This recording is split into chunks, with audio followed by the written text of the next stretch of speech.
কি অবস্থা, ফটো তুলে বলে চুল আসছে আর হেলমেটগুলো দেখো নিচে রাখা।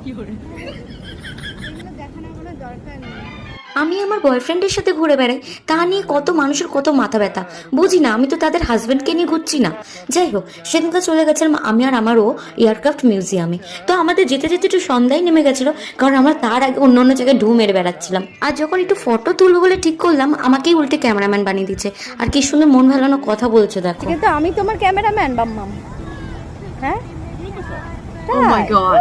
এইসব কথাতেই তো মনটা গলে যায় আমার। ও রে বাপ রে বাপ। যখন পালালো আমার ফটো তোলার, তার আর হেয়ার স্টাইলটা ঠিকই করতে পারছে না, বারবার আমাকে দাঁড় করাচ্ছে। আর কতবার দাঁড়াবো, দাঁড়াও করছো, চুল ঠিক করছো।